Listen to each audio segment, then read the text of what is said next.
இன்னும் ஒரு ராஜசேகரன், ஒரு ராஜசேகரன் இல்லை, 2-3 ராஜசேகரன் இன்னைக்கு வந்து பெண்களுக்கு எதிரான வன்கொடுமையில் ஈடுபட்டிருக்கிறார்கள். அதாவது நான் முன்னாடியே சொல்லியிருக்கேன், நான் ஏற்கனவே சொன்னேன், ஒரு வருஷத்துக்கு முன்னாடி என் வீடியோ எடுத்து பாருங்க. திமுகவில் எல்லா ரவுடிகளும் எல்லா குற்றவாளிகளும் சேர்ந்து திமுகவில் அந்த பதவி, நிர்வாகிகள் பதவி வந்து ஏலத்துக்கு விடுறான். அதுவும் ஸ்டாலின் வந்து ஒன்று படு மோசமாயிடுச்சு. 10 லட்சம், 15 லட்சம், 20 லட்சம், இப்போ பகுதி செயலாளர் 20 லட்சம், அது கீழே 10 லட்சம், இந்த மாதிரி ஏலத்துக்கு விடுறாங்க. இந்த ஏலத்துக்கு விடுறத ரவுடிகளும் குற்றவாளிகளும் என்ன பண்ணுறான், நான் வந்து இது பண்ணுறேன், வாங்கிக்கிறேன் அப்படின்னு சொல்லி ஒரு பெரிய பணத்தை கொடுத்து செயலாளரோ பகுதி செயலாளரோ துணை செயலாளரோ வாங்கிக்கிறான். வாங்கிக்கிட்ட உடனே அடுத்து ஒரு 15-20 லட்சத்துக்கு ஒரு பெரிய வண்டி வாங்குகிறான். கார்பியோ மாதிரி ஒரு பெரிய கார் வாங்கிக்கிட்டு அதில் பெரிய திமுக கொடியே ஏற்றுறான். அவன் பூரா பார்த்திங்கன்னா எல்லாம் பல தடவை ஜெயிலுக்கு போயிட்டு வந்தவன், கொலை செஞ்சவன், ரவுடி. கருப்பு சிவப்பு வேஷ்டியை கட்டி இதை போட்டுட்டு சட்டையை போட்டுட்டு காரில் வரான். போலீஸ் ஸ்டேஷனுக்கு போனால் இன்ஸ்பெக்டர் எழுந்திரிச்சு நிற்கிறாரு. ஆக கொலை செய்தவன் கூட திமுகவில் 10-15 லட்சத்தை கொடுத்து பதவியை வாங்கிவிட்டு கோலோச்சி வருகிறான். கட்ட பஞ்சாயத்து எல்லாத்தையும் ஈடுபட்டுக்கிட்டு இருக்கான். ஒரு வருஷத்துக்கு முன்னாடி இருந்ததை சொல்லிக்கிட்டு இருக்கேன். இன்றைக்கி என்ன நடந்தது? கரெக்டாக திமுக கொடி போட்ட வண்டி, பெண்கள் வராங்க, காரு, அதை துரத்தி வந்து அப்படியே வளைச்சி திருப்புறான் காரை. பெண்களை தடுத்து நிறுத்துறான். அவங்க அங்கேருந்து தப்பிச்சு வர்றாங்க. இந்த வீடியோவை பாருங்க. குடிச்சிருக்கான். ஆமா, ஓடி வராங்கடா. டேய்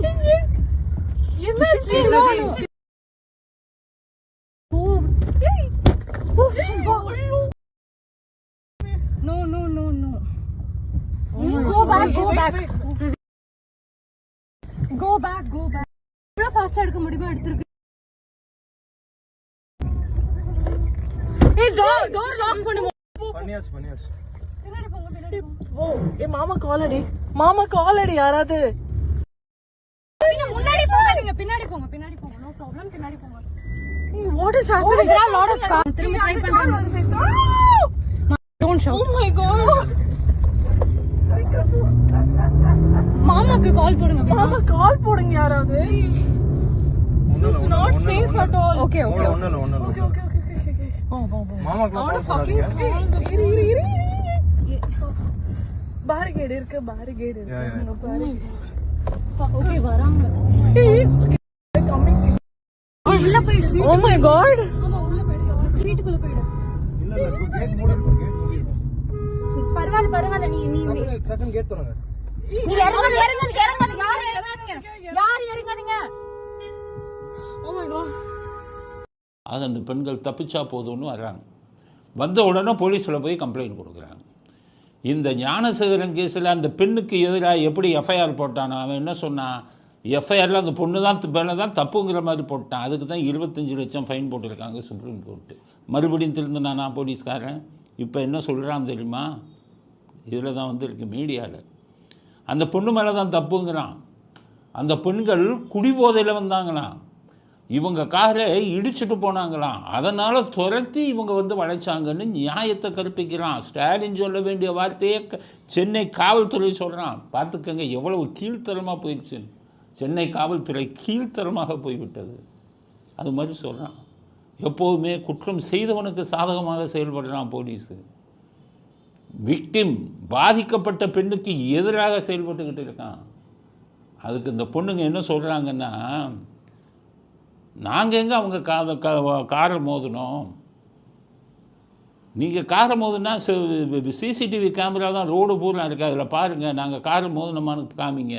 போலீஸ் அப்படி சொல்லியிருக்க மாட்டாங்கங்கிறாங்க அந்த பெண்கள். போலீஸ் அப்படி சொல்லியிருக்க மாட்டாங்க, நாங்கள் தான் எல்லா உண்மையும் சொல்லிட்டோமே. அந்த பெண்கள் பேசுகிற வீடியோவை பாருங்கள். காரு இடிச்சதுனால தான் இந்த ப்ராப்ளம், அதே போல் நீங்கள் குடிபோதையில் இடிச்சிட்டீங்கன்னு சொல்லி சமூக வலைத்தளங்கள்லாம் பரப்பிட்டு இருக்காங்க. அது தொடர்பாக என்ன நடந்துச்சுன்னு கேட்கலாம். நம்மளோட அது தவறான இன்ஃபர்மேஷன். அப்படி ஏதாவது நாங்க இடிச்ச மாதிரி இருந்ததுன்னா அது சிசிடிவில அங்க ரெக்கார்ட் ஆயிருக்கும். அந்த மாதிரி எந்த ஒரு இதுவும் நடக்கல. மேல எல்லா விஷயமும் நாங்க போலீஸ் கிட்ட சொல்லிட்டோம். போலீஸ் இன்வெஸ்டிகேட் பண்ணிட்டு இருக்காங்க. நீங்க மத்த எல்லாத்தையும் போலீஸ் தரப்பு தான் நீங்க கார் இடிச்சதுனாலதான் இந்த பிரச்சனையே வந்துச்சுன்னு சொல்றாங்க. அதனாலதான் உங்ககிட்ட கேக்குறோம் நாங்க. போலீஸ் சொல்லியிருக்க வாய்ப்பு இல்லையே. ஆமாங்க, காவல்துறை விளக்கம் தான் சொல்றோம் நாங்க. கேட்டதுக்கு தான் அவங்க காவல்துறை என்ன சொல்றாங்கன்னா, இந்த இளைஞர்கள் கார் நிறுத்தினதாகவும் நீங்க ரிவர்ஸ் எடுக்கும் போது அந்த காரை ஒரு சீட்டு சேர்ந்ததுனால அவங்க நிறுத்தாம நீங்க மன்னிப்பு கேட்காம போனதுனாலதான் உங்களை துரத்துனதான் சொல்றாங்க. அதனாலதான் கூட உங்ககிட்ட கேட்கறோம் நாங்க. ஏன்னா உங்க தரப்பு நாங்க விளக்கத்தை கேட்கணும்ல மேடம். இங்க இல்ல அந்த மாதிரி போலீஸ் சொல்லியிருக்க வாய்ப்பு இல்லை. ஏன்னா நாங்க போலீஸ் கிட்ட சொல்லிட்டோம், அந்த மாதிரி எதுவும் நடக்கல. ஆக எப்படி குழப்பி ஸ்டாலின் செய்கிற வேலையை பூரா இவன் செய்யறான். போலீஸ்க்கு சொல்கிறது ஸ்டாலின் தான் கட்சிக்காரன். ரேப் பண்ணால் கூட கவலைப்படாத, கொலையா கண்டுக்காத, கட்சிக்காரன் காப்பாற்றுங்கிறான். இப்படித்தான் அந்த கட்சியில் ரவுடிகள் பூரா போய் சேர்ந்தான். இப்போ ஜாஃபர் சாதிக்கு ஏன் போய் சேர்ந்தான் திமுகவில்? அயலான் அணி செயலாளர்னு எப்படி பதவி வாங்கினான், எவ்வளவு பணம் கொடுத்தான், அதுதான் முக்கியம். அதுதான் உதயநிதிக்கு போய் 7 லட்சம் செக்கு கொடுத்தான், அது நன்கொடை. அது போக ஒரு பெரிய அமௌண்ட் வாங்கியிருக்கான். இந்த ஜாஃபர் சாத்திக்கு ராமநாதபுரம் மாவட்டத்தில் இருக்கிற முக்கிய திமுக நிர்வாகிகள், முக்கியமான ஆளுங்க, கூட்டணி கட்சிகளுக்கு பூரா போதை மருந்து கடத்துறதுல பெரிய பங்கு கொடுத்துருக்கான். ஆக இப்படி விலைக்கு வாங்கிடுறது. அப்படி தான் ஞானசேகரனை விலைக்கு வாங்கினா, மாணவரணி செயலாளர்னு எப்படி வாங்கினா 10-20 லட்சம் உடனே பதவி. ஆக நாட்டை குட்டிச்சவராக்கி கொண்டிருக்கிறது ஸ்டாலின் தலைமையில் உள்ள திமுக. இவங்களை ரவுடிகளை பூரா பெரிய பதவிக்கு வர விட்டுறாங்க. நான் சொல்கிறேன், 1.5 லட்சம் நிர்வாகி இருப்பான். ஸ்டாலினுக்கு சேலஞ்சு விடுறேன், உங்களுக்கு சவால் விடுறேன். 1.5 லட்சம் நிர்வாகியும் கூட்டிகிட்டு வாங்க. அவன் கைரகையை ஸ்கேன் பண்ணி எத்தனை பேர் முன்னாள் குற்றவாளிகள் உங்கள் கட்சியில் பதவியில் இருக்காங்கிறத நிரூபிக்கிறேன். அப்போ வச்சுங்க நடவடிக்கை எடுப்பீங்களா? நீங்கள் ஒழுங்காக இருந்தால் தானே, நீங்கள் நல்லவராக இருந்தால் தானே அவங்களுக்கு போய் நடவடிக்கை எடுப்பீங்க. நீங்களே குற்றப்பின்னணி உள்ளவங்க தானே நீங்கள் எல்லாருமே அரசியல்வாதிகள். அதனால் கேவலமான ஒரு வேலையை இன்றைக்கி பண்ணியிருக்காங்க. கவர்னர் சொல்லியிருக்காரு, தமிழ்நாட்டில் பெண்களுக்கு பாதுகாப்பு இல்லை. ஏன்னா அண்ணா பல்கலைக்கழகம் இப்போ தான் முடிஞ்சது, இன்னும் முடியலை, அதிலே ஆளை பிடிக்கலை. உடனே அடுத்து பெண்களுக்கு வந்துடுச்சு. இன்னும் எத்தனை பெண்களுக்கு ஆபத்து வருமோ? காந்தி சொன்னார், நடு இரவில் இந்தியாவில் ஒரு பெண்ணு முழுவதுமாக நகையை போட்டுக்கொண்டு தனியாக சென்று எந்தவித பாதிப்பும் இல்லாமல் அவள் உடலுக்கோ அவளுடைய பொருட்களுக்கோ ஆபத்து இல்லாமல் வந்து சேர்றாங்களோ அன்னைக்கு தான் நம்ம சுதந்திரம் அடைஞ்ச நாள்.